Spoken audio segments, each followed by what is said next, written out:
Good morning, everybody. Dave Schmidt along with Matt Nestor and producer Tom Warner. It's kind of like Rod Serling Twilight Zone. This next, I'm just giving you a hard time.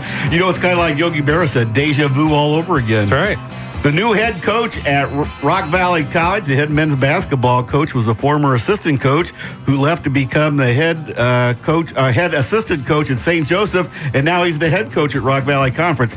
Coach, can you explain some of this to us? It's interesting, but we are sure glad to have you back in Rockford.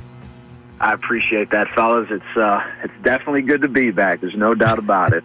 You know, so how did all this kind of play out, I guess, you know, where you leave and you're back now?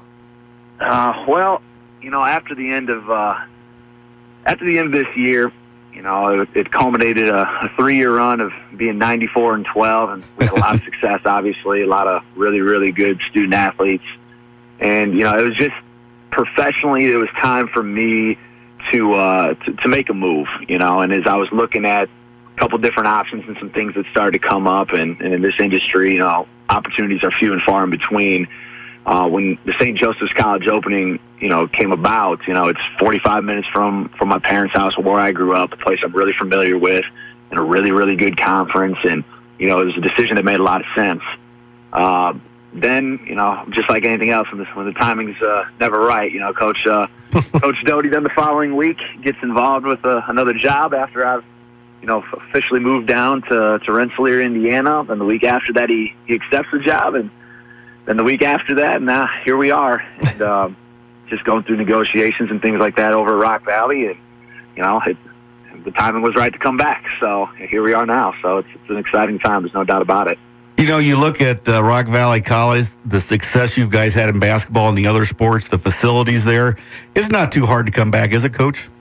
No, not at all. And it's one of those things where when I, you know, first started working there back in April of 2013 as an assistant, you know, you walk in and, you know, there's great head coaches, there's friendly people, awesome administrators, you know, and you just walk in, you have a big old smile on your face. There was hardly, you know, many bad days at Rock Valley over the course of the 3 years. And I mean, even those bad days for us would still be really, really good days for a lot of other people. And, you know, it felt the same in year 3. You know, even as I was leaving, I'm walking out with a smile on my face, like, man, this is a tough place to leave. It wasn't easy. You know, anywhere you go, it's about the people.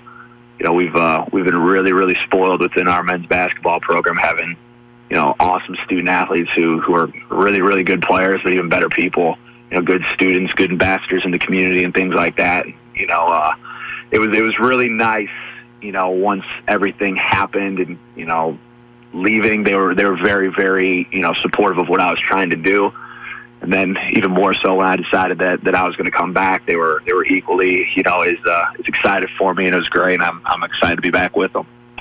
You know, obviously for you, there's a lot of familiarity with the program, the success that they've had, you know, the players that are coming back, the players that are coming in, you know, but obviously, you know, each coach has their own, you know, philosophies, even if it's a little bit different. You know, what are maybe some differences or some different things that you might try to do as opposed to Coach Doty? Well, you know, there's an old adage where if something isn't broke, you don't fix it. Mm-hmm. And quite frankly, you know, and working for Coach Doty and being really involved with a lot of the decisions that were made in the program, he put a lot of trust in me, and definitely I'm grateful for him for that. But we're going to do a lot of the same stuff. I mean, we're going to, you know, we're really, really going to focus on our half-court man-to-man defense. You know, we're going to really have a point of emphasis on rebounding the basketball, because those are a couple things where it doesn't matter where you're at or what the level of basketball is. If you can't do those, you know, you're just not going to have a lot of success. You know, offensively, we're going to keep that ball moving. You know, we're not going to hang on to it too much, and we're going to work to get the best shot we can as quick as we can. If we're going to do anything a little bit different, I think we might do a little more pressing. You know, what type of press? You know, it's to be determined. You know, but then again, you know, there's still a couple kids that we're looking at, and we hope to land here before the school year starts. So, you know, once the roster is completely finalized and things like that, we'll have a better idea of what exactly our makeup will be as a team. But I you know, for people that have watched Rock Valley basketball in the past few years, there's going to be a lot of similarities. There'll be a few things tweaked, but you know, and messed with. But at the same time, it's you know, it's going to be a lot of similarities that look very similar. As I say, one of the staples of the program the last few years has been the depth that, each year, they're just playing a lot of players, playing 10, 11, 12 guys out there. And, when you look at recruiting with that type of system, how well is that received, I guess, by the kids? I know some kids want to get out there and get a chance to just kind of showcase themselves. Is it tough to get that commitment sometimes to say, look, you're going to come in and be part of something that's kind of bigger and you'll get your moments to showcase, but that's really part of a deeper team? That's a really, really good question. And I think that's sometimes why it might be a knock on junior college to begin with, and I don't think that's necessarily right. And it's just a pit stop, and it's 2 years, and you're out, and you want to do everything you can to make yourself look good. But a big reason why the success has occurred at Rock Valley College, and not just men's basketball, but in the entire athletic department, whether it's women's basketball or softball or baseball or soccer or volleyball, it doesn't matter. It's the student athletes, and I'll just speak on men's basketball right now, the student athletes really do a good job of buying into the greater good of the whole. And, they're really not out there looking for themselves. They genuinely care about the guy next to them, and that's what's made it really, really special. You look at guys that we've had in the past, guys going off to the scholarship level and things like that. We just had a slew of guys sign scholarships. We had 6 guys sign this past week, going to the NAI level on full rides, to the Division II level on full rides, to the NAI level on full rides and partial scholarship. I mean, our guys are getting taken care of, and it doesn't matter, if you're 6'7" Elijah Williams, who's a second-team All-American, or if you're Jared Mays, who is National Player of the Year, and back in 2014, or if you're someone, like Brant Boyles, who started for us, but yet was really a role guy, but was an outstanding defender, was tough as nails, just did everything we asked, and he's taken care of on a full scholarship as well. So I think the guys, they see the success of the program, they see the individual success that each player has, because that's what it's about at our level, and it's, winning national championships, competing at a national level, and then sending guys on to the 4-year level in a better situation as better players than what they came to us at Rock Valley. So I think the guys that come in really see, what has been done in the past, and it is special, and they want to be a part of that, and they buy in right away, because they don't want to buy in. It's just not going to work. And, it goes back to recruiting and having good people in the program that want to do things the right way. And, that's allowed us to be really, really successful over the past few years. The kids that you just signed probably like a week or so before you left, and then all of a sudden Coach Doty leaves, and I know there's a lot of kids that had bought into the program that this was going to be their year. How happy were some of those kids to be seeing you come back as be the head coach? It had to be a nice feeling for you, because I know they think a lot of you since you recruit most of those young guys. Well, with the guys coming back, I mean, there's definitely there's a different rapport when you're an assistant coach than when you are as a head coach. It's the head coach has to, he's the chief in command. He kind of has to distance himself a little bit. But as an assistant, when they're having a bad day, you're knowing what's going on at home and things like that, and you're dealing with it. And that's not to say that the head coach doesn't know these things, or that I didn't tell Coach Doty these things, as we went through. But it's just, there's different roles within the staff and things like that. It allows you to get really close with a group of people. And, from recruiting, the guys that we got coming back to, this past year with them, and the success that we had, it's just a good bond was built, and they're just an easy group of guys to get to know. With the recruits coming in, there was definitely I think a positive sense of relief that I was coming back, in the sense that, when I did leave, they were all really supportive. They were all understanding what was going on. They still had Coach Doty, you know what I mean? And in the recruiting process, was I responsible for a lot of it? Absolutely. Was Coach Doty responsible for a lot of it and finishing the deal and everything like that? Absolutely. We worked really, really well together. So when one of us left, it was they were okay with that, because they still had an understanding and a familiarity with the other guy. Once Coach Doty left, and I called some of these guys and kind of explained the situation, you could just hear it in their voice, like, oh shoot, like, what am I going to do now? I went there and I was really excited, but a big part of it was the coaching staff and things like that. But then once I, told them that I was coming back and things like that, they're like, no, we're all good to go. Let's keep this thing rolling. And, it definitely feels good that they had confidence in the continued direction of the program. So it's I don't expect too much fall off to occur within our current guys coming back or the new guys coming in, if at all. So it's hopefully we can continue to play at a high level and keep pumping these kids out to 4-year school. So you get to replace Coach Doty there at Rock Valley. Have you put much thought or had anybody that's going to replace you now at Rock Valley?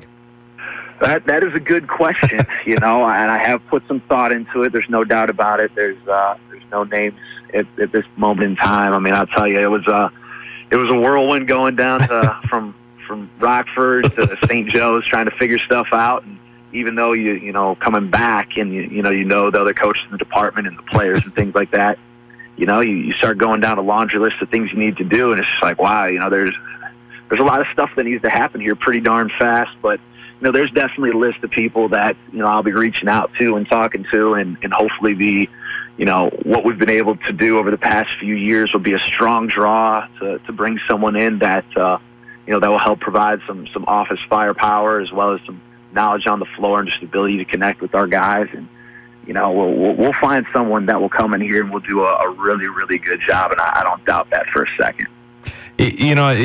The focus for recruiting too has seemed to be really been the local area, and that's something we've obviously enjoyed here is seeing kids that we watched for 4 years in high school move on and then have great success there from a local standpoint. Is that still going to be a strong focus for the new staff? Oh, absolutely. It has to be. Rockford, I mean, you look at some of the best players that have come through the program, it's in the Craig Doty era. You look at Brandon Schwebke, he's from Belvedere North. Jared Mays, big-time player for us. And Rockford Jefferson. L.T. Davis, big-time player for us. Rockford Jefferson. I mean, continuing forward, Dalton Menke, who started for us, Winnebago. And, I mean, we've been really, really blessed to be able to keep a lot of the top, area talent in the NIC 10 and the surrounding areas and keep them at home. We've also had a lot of success, dipping into some supporting areas and things like that, Chicagoland, occasionally into Wisconsin and Indiana and things like that to help, round out the roster. But no, it's definitely going to be a significant, very strong point of emphasis to keep these Rockford kids at Rock Valley College and a part of what we've been doing here. There's no doubt about that. Whenever you change jobs or you're going to move and all those things, what kind of, was it a nightmare or was it a dream come true to come back? What are some of the things you'd already got in the process of leaving before you decided to come back? That had, I hate moving, Coach. I usually sell everything if I move somewhere. What was that all like? It certainly wasn't a nightmare. It was definitely, when Coach Opat, called and we talked and discussed the opportunity, I'd be a fool not to be excited about it. You know what I mean? And it was tough. I mean, it had its moments where it's just like, well, now I got to pack up and do all this different stuff. But luckily for me, I don't have that much stuff to begin with, so it really made the packing process pretty easy. But it was definitely tough because you get someplace and I really although it was 2.5, 3 weeks, I was down at St. Joseph's College. Coach Tom Church is doing a lot of things to make that program go in a positive direction. And, it was a really, really good guy to work for and an easy guy to work with. There was a good office rapport already, really easy. And stuff like that's tough. It's, again, I know I said it before and I don't want to sound like a broken record, but, it comes back down to the people. And, and that's what made it really exciting, to come back and to work back at Rock Valley College, whether it meant, having to pack up my stuff once again and come back. And, now I'm currently at my parents' house right now in Northwest Indiana. And my mom hears me on the phone and she's like, "Oh, you want something for breakfast right now?" Like, yeah, in a little bit. That'd be outstanding. But I'm a lucky guy for that. But no, it certainly is, a very exciting time, knowing that, I'll be coming back up to Rockford and, knowing the guys that'll, be part of this program and, the administration and the other coaches in the department, Misty Opat and everybody involved with it. It definitely, I don't think any transition in life is necessarily an easy one. But this will be one that will, it'll definitely be easier in a sense of there's a lot of things out the way. Definitely I'll experience my fair share of lumps and bumps, switching chairs to being a head coach like anybody does. But, we'll learn and grow with that. At the same time, at least all the other stuff is, there's an understanding of, something's going on campus. You need to go to the registrar, you know who you need to call. You need to go to financial aid, you know who you need to. It makes things a lot easier. You know who to go to when you need certain things to get handled. Well, Coach, thanks so much for joining us today. Tell Mom that I'll take a couple eggs and bacon while she's making breakfast. And come on down. Yeah, and we're just so glad that you're coming back to town. I know a lot of kids are in the area. And good luck, and we'll be rooting for you next season. We'll keep talking, okay? All right, I appreciate it. Thank you guys for your time. You have a great weekend, okay? You too. Evan Lavery. That is one of those wild, stories that you're going, wow, yeah. that's interesting. Yeah, it's crazy how that works out. If you look before everything changed, because we'd always talked about, one of these days Coach Doty's going to move on, and we kind of knew that would happen. But you probably would have looked at it and said, in a perfect world, he'll move on, and hopefully you can keep the other coach there, and just kind of continue the program like that. I think we'd even talked about that on occasion. That when I figured he knew that Coach Doty was leaving, but it doesn't sound like it, does it? Yeah, no, it doesn't sound. Well, see, that's the thing is that we were talking about that before the show. I don't think he did know because I think if he would have known, he probably would have hung tight. Maybe. And they wanted him because they called him the way it sounds. They called him back and said, we want you, Coach. So. Exactly. So, I think he might have hung tight a little bit had he known, instead of picking up and moving and all that. But I think it's going to work out great, and it'll be good to hopefully see that program continue to roll. I hate moving, though. I'm not a good mover. But at least his mom's cooking him there you go. bacon. Can't beat that. And some of Tom's sausages are probably on the menu, too. Well, they're coming from a long way if that's the case. Hopefully they've got their own sausages. Well, you know how Tom is. He can just nuke it and send it up to Indiana.